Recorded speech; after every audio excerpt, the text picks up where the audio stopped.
Hello everyone. తెలంగాణలో ప్రస్తుతం కవిత గారి స్ట్రాటజీయే వేరు అంటున్నారు రాజకీయ విశ్లేషకులు. సో రీసెంట్గా బట్టి విక్రమార్కుల కొడుకు ఫంక్షన్కి కవిత గారు ఒక శారీ తోటి అంటే ఒక పార్టీలోకి వెళ్తున్నట్టుగా కలుస్తున్నట్టుగా ఏదో హింట్ ఇస్తున్నట్టుగా అయితే రెడీ అయ్యి వెళ్ళటం జరిగింది. సో ఇప్పుడు అది రాజకీయంగా దుమారం రేపుతుందనే చెప్పాలి. ఇదే టాపిక్ గురించి ఒకసారి విశ్లేషణ తీసుకుందాం. ప్రస్తుతం మనతో జర్నలిస్ట్ జగదేవ్ ఉన్నారు. ఇంటర్వ్యూలోకి వెళ్ళిపోదాం. Hello sir. Hi Zakir. Yes sir, ఇదంతా ఏదో హింట్ ఇవ్వడానికి ఇలా చేస్తున్నారు అనుకోవచ్చా?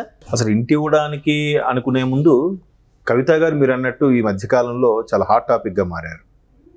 ఎందుకో బెయిల్ మీద విడుదలై వచ్చిన తర్వాత కొంత గ్యాప్ తీసుకున్నారు. తర్వాత కేసీఆర్ గారికి రాసిన లేఖలు ఏవైతే ఉన్నాయో అవి బయటికి రావడం దుమారం రేగింది. పరోక్షంగా కొన్ని కామెంట్స్ కూడా చేశారు ఆవిడ. పైపెచ్చు సొంత పార్టీ వాళ్ళ మీద కూడా కొన్ని విమర్శలు చేశారు, లైక్ హరీష్ రావు గారి మీద, వాళ్ళ మీద. సో ఇలా చేస్తున్న నేపథ్యంలో బీఆర్ఎస్ వాళ్ళే ఆవిడ ఎక్కువగా ట్రోల్ చేయడం స్టార్ట్ చేశారని ఒక విమర్శ ఉంది. మేబీ బీఆర్ఎస్ వాళ్ళు చేశారా, లేదంటే కాంగ్రెస్ వాళ్ళే ఎలాగైనా ఈమెని మన దాంట్లో చేర్చుకోవాలని ముందుగానే లైక్ ప్రశాంత్ కిషోర్ గారి స్ట్రాటజీ లాగా అందులోనే ఒక వర్గం డివైడ్ అయిపోయి ఒక వర్గం విమర్శిస్తుంటుంది, ఒక వర్గం లాగుతూ ఉంటుంది. సో మొత్తం మీద పార్టీకి ఒక బూమ్ తీసుకొచ్చేలాగా చేసే ప్రయత్నమే ప్రశాంత్ కిషోర్ స్ట్రాటజీ అలాగే నడిచిందట. సో ఇప్పుడు కూడా అలాంటి స్ట్రాటజీయే నడుస్తుంది. కవిత గారి మీద ఆ లేఖలు బయటికి తీసుకురావడం కానీ విమర్శ చేయడం కానీ కాంగ్రెసే చేస్తోంది అనేది బీఆర్ఎస్ వాళ్ళ ఆరోపణ.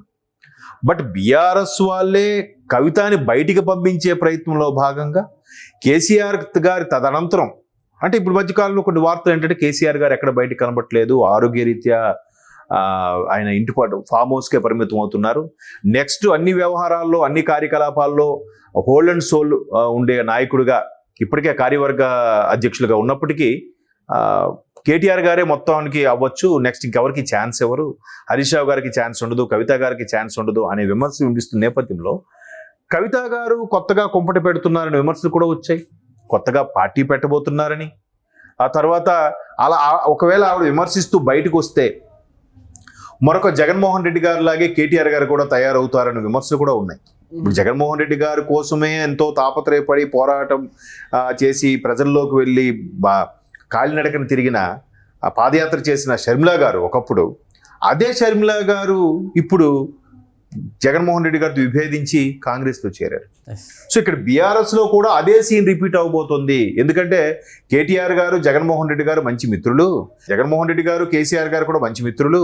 సో మిత్రులు అవడం వల్ల సిమిలర్గా జరుగుతున్నాయి వీళ్ళ జీవితాల్లో అనేది కూడా ఒక వార్త అయితే సోషల్ మీడియా చక్కర్లు కొడుతుంది.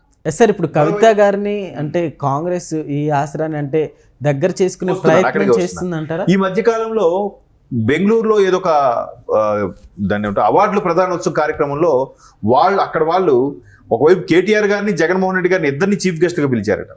ఇద్దరు స్టేజ్ మీద ఇద్దరు అవార్డులు ప్రదానోత్సవం చేయడం, పైపెచ్చు స్టేజ్ దిగువన ఇద్దరు పక్కపక్క కుర్చీలో కూర్చొని మాట్లాడుకోవడం, ఇవన్నీ కూడా వీళ్ళిద్దరికి సత్సంబంధాలు ఉన్నాయి. సో ఇక్కడ జగన్మోహన్ రెడ్డి గారు ఎక్కడైతే చెల్లెలికి ప్రాధాన్యత ఇవ్వలేదో ఆవిడ బయటికి వెళ్ళిపోయారో, బయటికి వెళ్ళిపోయి సొంత పార్టీ పెట్టుకొని ఎట్టకేలకు కాంగ్రెస్లో ఎలాగైతే చేరారో ఇక్కడ కవిత గారు కూడా బయటకు వచ్చి ముందు పార్టీ పెడతారని ఊహించినట్టే జరిగి తర్వాత మెల్లగా ఒక జాతీయ పార్టీలో చేరుతారు అనే విమర్శలు ఉన్నాయి. ఇలా విమర్శలు నడుస్తున్న నేపథ్యంలో కవిత గారు ఏదైతే హరీష్ రావు గారి మీద కొంతమంది బీఆర్ఎస్ ప్రముఖుల మీద అవినీతి ఆరోపణలు చేశారో అలా చేస్తున్న తరుణంలో కాంగ్రెస్కి దగ్గరవుతున్నారు అనే వార్తలు వస్తున్నాయి. దానికి నిదర్శనంగానే ఈ మధ్యకాలంలో ఒక 2 రోజుల కిందట జరిగిన బట్టి విక్రమార్క గారి వాళ్ళ అబ్బాయి నిశ్చితార్థ వేడుకలో కవిత గారు హాజరయ్యారు. జనరల్గా రాజకీయాల్లో బయట ఎంత విమర్శించుకున్నా దుమ్మెత్తి పోసుకున్నా ఒకరి ఆహ్వానాలు వెళ్తే ఒకరికొకరు సార్ నమస్కారం పెట్టుకుంటారు.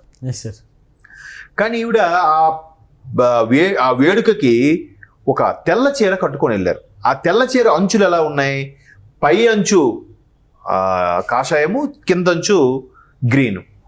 అంటే ఒక విధంగా జాతీయ ఉద్యమం నుంచి ఏది బ్రిటిష్ వాళ్ళ చెర నుంచి భారత్ స్వాతంత్రం కోరుకునే టైంలో భారత జాతీయ కాంగ్రెస్ ఏదైతే జెండాని పెట్టుకుందో మహాత్మా గాంధీ గారు దాన్ని పింగళ వెంకయ్య గారు చెప్తూ దాన్ని ఆమోదించడం, పైన కాషాయం కింద గ్రీను మధ్యలో వైటు, ఆ మధ్యలో చెరక ఏదైతే నూలు ఒడికేది ఇది ఉంటుందో దాన్ని పెట్టి జాతీయ కాంగ్రెస్ ఉద్యమం జెండాగా ఏదైతే వెళ్ళిందో అదే కాంగ్రెస్ కూడా కొనసాగిస్తుంది. మన జాతీయ పతాకం ఎలాగైతే ఉంటుందో అలాగే ఉంటూనే మధ్యలో చక్రం బదులుగా హస్తం చేయి ఉంటుంది. సో మ్యాక్సిమం మీరు కాంగ్రెస్ నాయకులు ఎవరైనా చూసినా కూడా వాళ్ళ భుజం మీద కండువా కూడా కాషాయము గ్రీన్ కలిపి ఉన్న కండువానే ఉంటుంది. సో అదొక సింబాలిక్గా రాజకీయాల్లో వేసుకునే కండువా కాకుండా ఒక కాంగ్రెస్కే ఒక పేటెంట్ రైట్ లాగా చేసేసారు అందరు దాన్ని. సో ఇప్పుడు ఆవిడ అదే అంచులున్న చీర కట్టుకొని ఆ వేడుకకి వెళ్ళడం, సోషల్ మీడియాలో అది వైరల్ అవ్వడం ఒక హల్చల్ చేస్తుంది. అంటే మామూలుగా ఆవిడ కొన్ని వందల చీరలు ఉంటాయి ఆవిడకి. చాలా సింపుల్గా ఎప్పుడు శారీలోనే ఉంటారు. చాలా డిగ్నిఫైడ్గా ఉంటుంది ఆవిడ వే ఆఫ్ అప్రోచ్ కానీ మాట తీరు కూడా చాలా చక్కగా మాట్లాడతారు. ఈవెన్ ఒకసారి ఆర్కే గారికి ఇచ్చిన ఇంటర్వ్యూలో కూడా, మన ఏబిఎన్ ఆర్కే గారికి ఇచ్చిన ఇంటర్వ్యూలో కూడా ఆయన ఫేస్ టు ఫేస్ అడిగారు, మీ పోలికలు ఇవి ఎట్లా అంటే ఏముంది అంకుల్ అంటే, అంకుల్ అంత చనువు. ఎందుకంటే మాజీ ముఖ్యమంత్రి గారి కేసీఆర్ గారికి ఒరే అనుకున్నంత చనువు ఉన్న వ్యక్తి ఏబిఎన్ రాధాకృష్ణ గారు. బట్ సభాముఖంగా ఇప్పుడు అలా మాట్లాడుకోలేదు, చాలా హుందాగా మాట్లాడుకుంటారు. అయితే ఆ చనువుతోనే కవిత గారికి కూడా అడిగితే నీది ఎవరి ఫేస్ అంటే ఇది ఖచ్చితంగా డాడీ ఫేసే, ఆ ముక్కు అది డాడీలాగా ఉందని అంటారు. కాబట్టి మేబీ ఆ వాక్చాతుర్యము, ఆ కవలికలు అవన్నీ కూడా తండ్రిని రావచ్చు. ఆయన అనుసరించకపోయినా బాడీలో బై డిఫాల్ట్గా డిఎన్ఏలో ఉంటుంది కాబట్టి ఆల్మోస్ట్ ఆల్ కేసీఆర్ గారి లాగా మంచి వక్తగా కూడా మాట్లాడుతుంది ఈవిడ. సో అలాంటి ఆవిడ అసలు కేసీఆర్ గారు కూడా సరిగ్గా పట్టించుకోవట్లేదు, ఎక్కడా స్టేట్మెంట్ ఇవ్వట్లేదు. ఆ బై ఎలక్షన్కి సంబంధించి మన జూబ్లీహిల్స్ కాకుండా ఇంతకుముందు బై ఎలక్షన్ ఏదో జరిగింది, ఆ బై ఎలక్షన్కి సంబంధించి నిజామాబాద్ ఏదో, అప్పుడు కూడా బయటకు వచ్చి ఎక్కడ తొనికిసలాడకుండా కవిత గురించి స్పందించకుండా జాగ్రత్తగా మాట్లాడారు తప్ప కేసీఆర్ గారు ఎక్కడ మాట్లాడలేదు. ఎందుకు ఫామ్ హౌస్కే పరిమితం అయ్యారు అంటే, ఈ ఇంట్లోనే ఒక కుంపటి ఏర్పడింది కాబట్టి బయటకు వస్తే రకరకాలుగా వస్తుందనే ఉద్దేశంలోనో లేదంటే కొన్నాళ్ళకు సర్దుకుంటుందనే ఉద్దేశంలోనో కేసీఆర్ గారు సైలెంట్గా ఉన్నారనే వార్త అవుతుంది. బట్ కవిత గారికి ఎప్పుడు కేటీఆర్ గారు కూడా అండగానే ఉన్నారు. ఆవిడ అరెస్ట్ అయినప్పుడు కూడా అక్కడ ఢిల్లీ నుంచి ఆఫీసర్తో ఆర్గ్యుమెంట్ చేశారు. కవిత గారు రిలీజ్ కోసం, ఆవిడకి బెయిల్ కోసం ఢిల్లీ వెళ్ళి చాలా లాయర్లతో మాట్లాడి చాలా చేశారు. బట్ ఏం జరిగిందో తెలీదు. ఆవిడ బెయిల్ మీద విడుదలైన 2-3 నెలల్లోనే మొత్తం తారుమారైపోయింది. పైపెచ్చు ఈవిడ కాంగ్రెస్లోకి వెళ్తారు, బీజేపీలోకి వెళ్తారా అనే విమర్శలు ఉన్నాయి. బీజేపీ వాళ్ళు కాంగ్రెస్ వాళ్ళని విమర్శిస్తున్నారు, కాంగ్రెస్ వాళ్ళు బీజేపీ వాళ్ళని విమర్శిస్తున్నారు. ఈ అంత వ్యవహారం అంతా బీఆర్ఎస్లో ఉండే కొంతమందే ఆవిడని ఎలాగైనా బయటికి పంపించేయాలి, ఆవిడ ఉంటే ఎప్పటికైనా కేటీఆర్ గారికి ఇబ్బంది అని కేటీఆర్ గారి ఫేవర్గా ఉండే కార్యకర్తలు ఆవిడ మీద కావాలనే ట్రోల్స్ చేస్తున్నారని కవిత గారు వెనక తిరిగి కొంతమంది ఈ విధంగా ఆరోపణలు కూడా చేస్తున్నారు. సో ఇవన్నీ అల్టిమేట్గా రాజకీయాల్లో పదవి కోసము చేసేవి.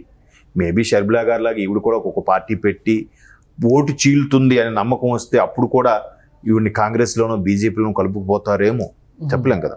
ఇప్పుడు కేటీఆర్ గారు నెక్స్ట్ 2028 ఎన్నికలకి బీఆర్ఎస్ పోటీ చేసినప్పుడు కవిత గారు సెపరేట్గా పోటీ చేశారనుకోండి, ఒక పార్టీ పెట్టి, ఖచ్చితంగా బీఆర్ఎస్ ఓట్లు ఎంతో కొంత చీలయ్యే అవకాశం ఉంది కదా. సో అలా కాకుండా ఏవైనా జాగ్రత్తలు తీసుకుంటే బాగుంటుంది. బట్ ఏదైతే ఈ పబ్లిసిటీ ఆవిడ కాంగ్రెస్లోకి వెళ్తారో అందుకే ఆ చీర కట్టుకున్నారా అనే వచ్చే పబ్లిసిటీకి ఆవిడైనా చెక్ పెట్టాలి, లేదా బీఆర్ఎస్ వాళ్ళని చెక్ పెట్టాలి. చెక్ పెట్టకపోతే బీఆర్ఎస్ పార్టీకి కూడా కొంత నష్టం వాటిల్లే అవకాశం అయితే కనిపిస్తుంది. మరి ఏం జరుగుతుందో చూడాలి. Okay sir.